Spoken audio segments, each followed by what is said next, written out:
You're lying in bed at 3 in the morning, your heart racing, your mind spinning through tomorrow's presentation, last week's argument, next month's bills, and 1,000 other worries that seem to grow larger in the darkness. You've tried everything, the breathing apps, the meditation guides, the positive affirmations, but somehow the anxiety always comes back, doesn't it? What if I told you that monks who spend their lives in contemplative practice have discovered something about anxiety that completely contradicts everything our modern world teaches us? What if the very way we've been taught to handle anxiety is actually making it worse? Stay with me, because what I'm about to share could fundamentally transform your relationship with fear, worry, and that constant background hum of unease that so many of us have learned to accept as normal. This isn't about adding another technique to your stress management toolkit. This is about understanding something so profound, so counterintuitive, that when you truly grasp it, anxiety loses much of its power over you. Let me start with a story that changed everything for me. I spent 3 weeks at a Zen monastery in the mountains, not because I was particularly spiritual, but because my anxiety had become so overwhelming that I was willing to try anything. I expected to learn some special breathing technique or discover some ancient meditation secret. Instead, on my second day there, a monk named Brother James told me something that made absolutely no sense at the time. He said, "Your anxiety isn't the problem. Your relationship with your anxiety is the problem." I remember feeling frustrated, even angry. How could my anxiety not be the problem? It was ruining my life, keeping me up at night, making my chest tight, filling my mind with worst-case scenarios. But Brother James just smiled and said, "Come sit with me." What happened in that sitting changed the entire trajectory of my understanding of anxiety. And by the end of this video, I hope it changes yours too. What monks understand about anxiety begins with a fundamental insight that most people never grasp. Anxiety is not your enemy. I know when you're in the grip of a panic attack, when your mind won't stop racing, when that tight knot in your stomach won't release, it certainly feels like an enemy. But here's what monks have observed through thousands of hours of sitting with their own minds. Anxiety is simply energy moving through your body and thoughts moving through your mind. Nothing more, nothing less. The problem isn't the anxiety itself. It's what we do when anxiety arrives. And what do most of us do? We fight it. We resist it. We try to push it away, distract ourselves from it, medicate it, think our way out of it, or convince ourselves we shouldn't be feeling this way. And here's the paradox that monks discovered centuries ago. The more you fight anxiety, the stronger it becomes. This is the core teaching that most people miss, and it's the reason why so many anxiety management techniques ultimately fail. Think about it like this. Imagine you're standing in the ocean and a wave is coming toward you. If you brace yourself, stiffen your body, and try to fight the wave, what happens? It crashes into you with full force, knocking you over, tumbling you around, filling your nose and mouth with water. But if you've ever been a surfer or spent time playing in the ocean, you know there's another way.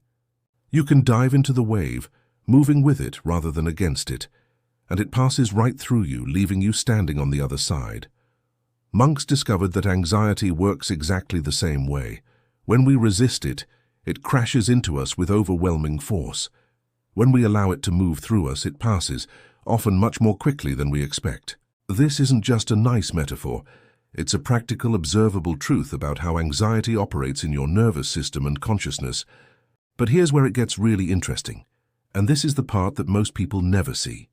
Monks don't just accept anxiety passively. They've developed a profound understanding of what anxiety actually is, and this understanding changes everything. Through deep observation of their own minds, monks realize that anxiety is not one thing.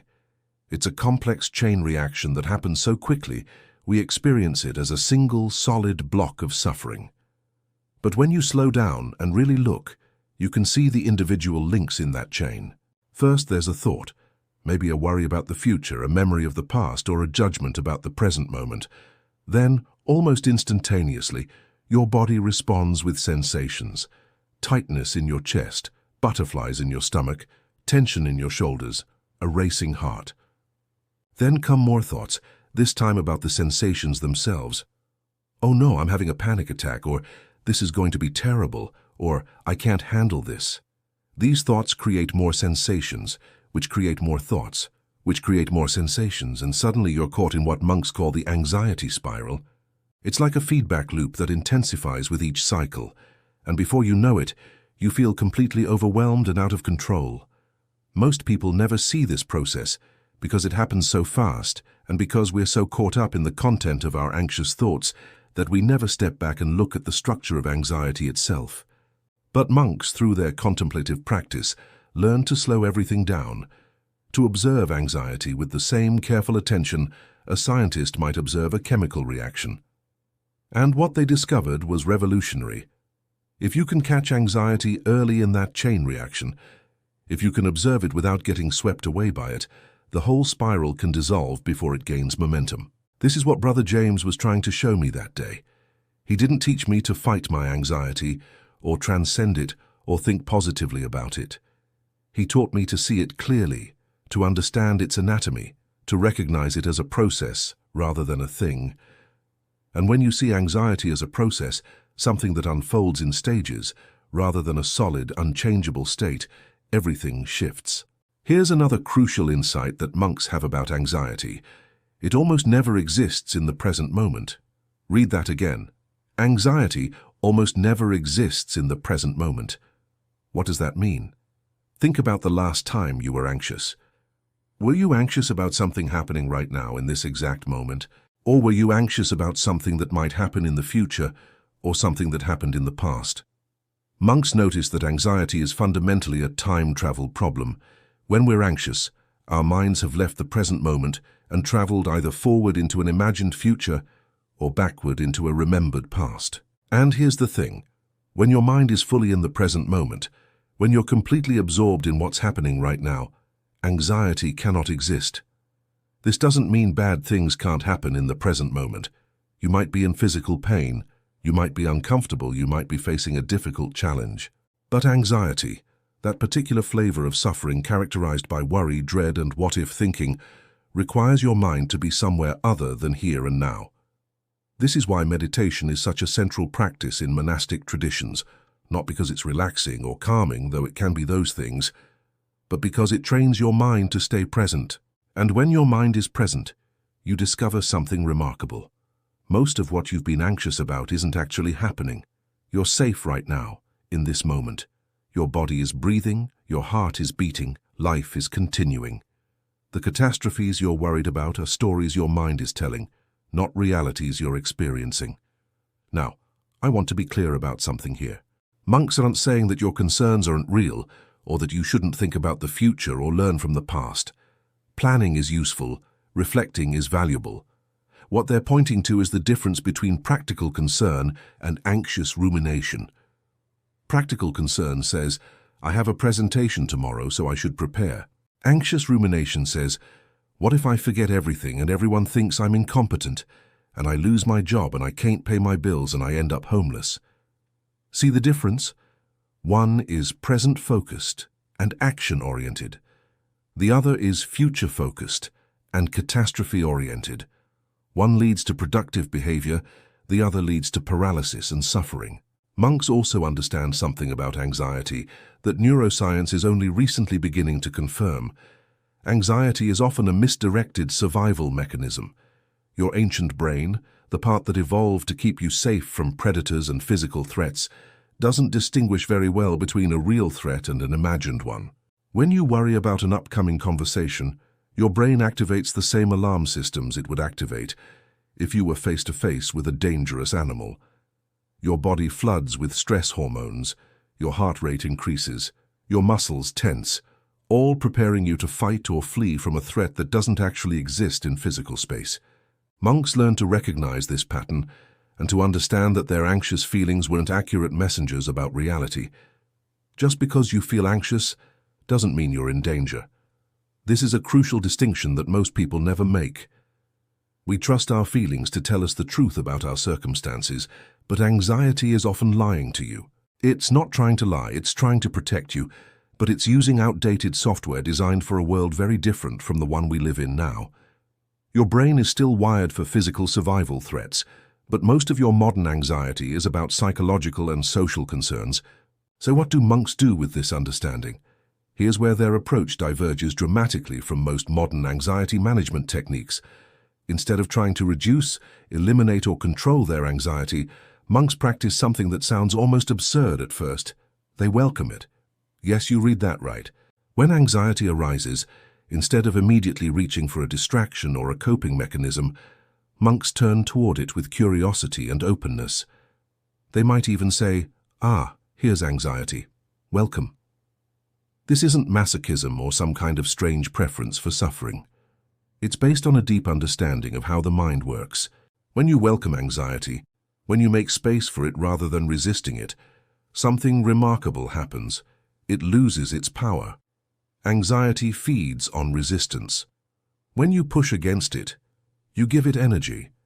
When you accept its presence, it has nothing to push back against and it naturally begins to dissipate. It's like that old saying, "What you resist persists." Monks discovered this truth not through philosophy, but through direct, repeated observation of their own experience. Let me give you a practical example of what this looks like. Imagine you wake up in the middle of the night with your mind racing, anxiety coursing through your body. The conventional approach might be to tell yourself to calm down, to try various relaxation techniques, to distract yourself with your phone, or to take medication. There's nothing wrong with these approaches. They all have their place. But the monastic approach is different and offers something deeper. A monk would notice, there's anxiety here. Not "I am anxious," an important distinction, but anxiety is present. They would notice where they feel it in their body. Maybe it's a tightness in the chest, a churning in the stomach, a tension in the jaw.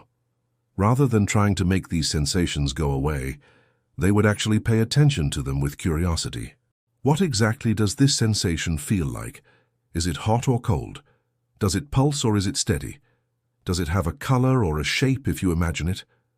This might sound strange, but what happens when you observe anxiety this closely is that it begins to change. It's not one solid thing, it's a constantly shifting pattern of sensations and thoughts. And when you see it as constantly changing, it becomes much less frightening. You realize it's not going to swallow you whole or last forever. It's just weather moving through the landscape of your experience. Monks also discovered something about the stories we tell ourselves when we're anxious. Most anxiety isn't just sensation, it's sensation plus narrative. Your chest gets tight, and immediately your mind supplies a story. Something terrible is going to happen, or I can't handle this, or this means I'm broken. Monks learned to separate the sensation from the story. They noticed that the sensations of anxiety, while uncomfortable, are actually manageable. It's the stories about the sensations that create real suffering. When you can observe your anxious thoughts without believing them, without taking them as absolute truth, they lose their grip on you. This is one of the most liberating insights of monastic practice. You are not your thoughts. Thoughts arise in your consciousness, but they are not you, and you don't have to believe them or obey them. You can watch them the way you might watch clouds passing across the sky. Interesting, sometimes beautiful, sometimes stormy, but ultimately just passing phenomena that don't define who you are or what your reality is. There's another layer to what monks understand about anxiety, and it has to do with the fundamental nature of existence itself. This might sound philosophical, but stay with me because it has immediate practical implications. Monks observed that a huge amount of human anxiety comes from our desire for permanence and control in a world that is inherently impermanent and uncontrollable. We want things to stay the same. We want to know what's going to happen. We want to control outcomes. And when we can't, which is most of the time, we become anxious. Monks cultivate acceptance of impermanence and uncertainty. They don't do this by becoming passive or giving up on their goals. Rather, they recognize that uncertainty is the fundamental texture of existence, and fighting against this reality is a recipe for endless anxiety. When you truly accept that you don't know what's going to happen, when you stop demanding certainty from a fundamentally uncertain universe, a kind of peace becomes possible. Not because everything becomes certain, but because you stop exhausting yourself fighting against uncertainty. This connects to something else monks realized. Much of our anxiety comes from living in a constant state of if only and what if. If only I had more money, then I wouldn't be anxious. If only I had a better job, a different relationship, a healthier body, then I'd be okay. What if this terrible thing happens? What if I fail? What if people judge me? Monks noticed that these modes of thinking are forms of arguing with reality, and you always lose when you argue with reality. Reality is what it is, regardless of what you think about it or how much you worry about it. This doesn't mean you can't work to change your circumstances or prepare for possible futures. It means that in this present moment, things are as they are, and anxiety about how things should be different doesn't change them. It only makes you suffer. Now, I want to address something important, because some people hear this kind of teaching and think it means you should never feel anxious, or that feeling anxious means you're doing something wrong. This is a huge misunderstanding. Monks aren't anxiety-free. They experience anxiety just like everyone else. The difference is in their relationship with it. A monk might feel anxiety before giving a public talk, or when facing a difficult conversation, or when dealing with uncertainty about the future. But they don't add a second layer of suffering by telling themselves they shouldn't be feeling this way. They don't waste energy fighting against the anxiety or judging themselves for having it. They simply acknowledge it, allow it to be present, and continue with what they need to do. This is what psychologists now call acceptance and commitment. Accepting your internal experiences while committing to valued action. But monks figured this out centuries ago. Let me share another story that illustrates this beautifully. There was a monk at the monastery named Sister Grace, who had been there for over 30 years. One day I asked her if she still experienced anxiety after all that time. She laughed, really laughed, and said, "Of course. Just last week I was so anxious about a talk I had to give that I could barely sleep. I was shocked. Here was someone who had meditated for thousands of hours, who seemed to embody peace, telling me she still got anxious. I asked her what the difference was between her anxiety and mine. She thought for a moment, and then said something I'll never forget. When anxiety comes, I don't turn away from it, and I don't give it the keys to drive. I let it sit in the back seat and complain while I keep my hands on the wheel. This metaphor perfectly captures the monastic approach. The goal isn't to eliminate anxiety from your life. The goal is to change your relationship with it so that it doesn't control you. You can feel anxious and still act with courage. You can notice worry and still move forward with your life. Monks also understand something crucial about the breath that most people overlook. When you're anxious, your breathing changes. It becomes shallow, rapid, stuck in your upper chest. This is part of that fight or flight response. But here's the interesting part.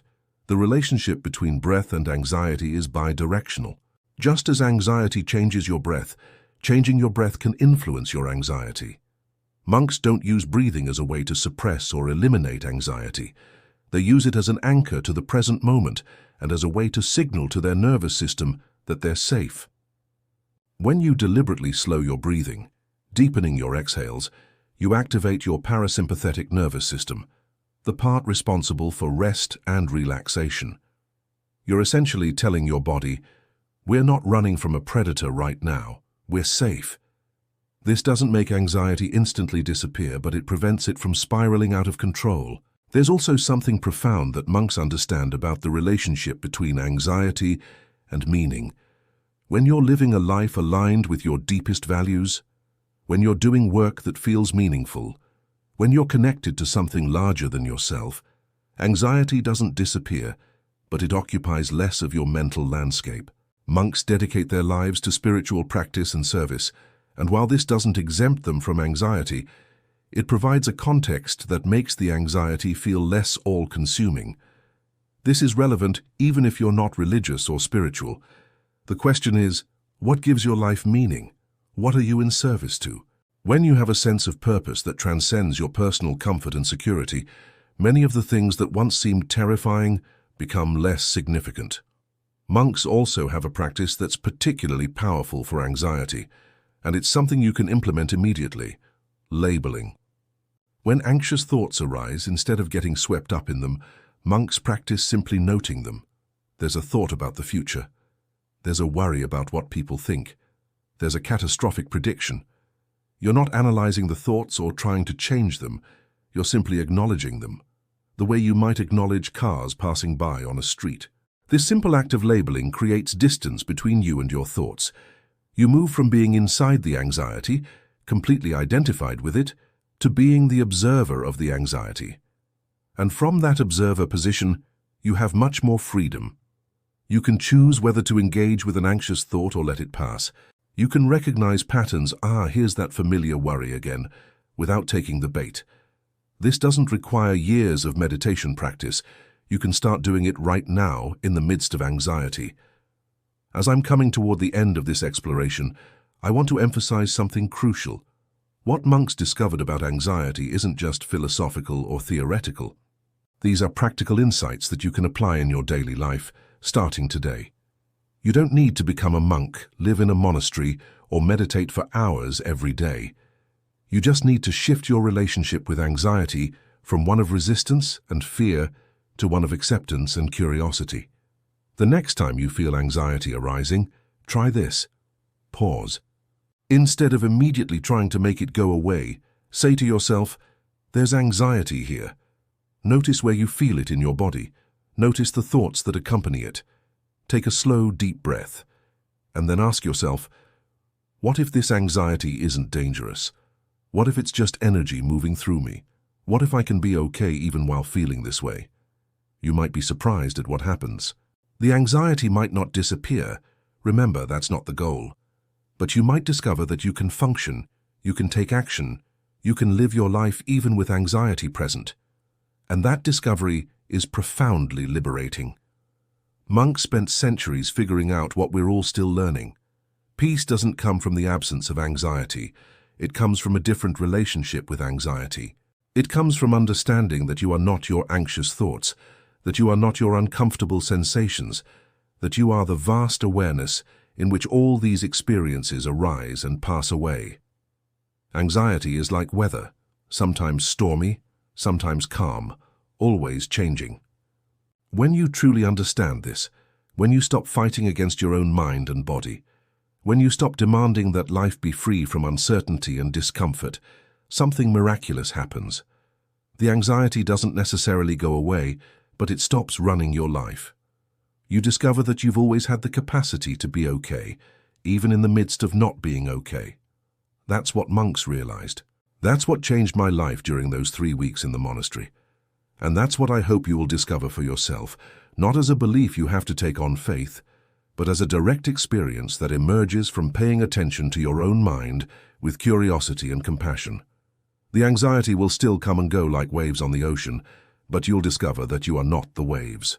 You are the ocean itself, vast, deep, and unshakable, no matter what passes across your surface.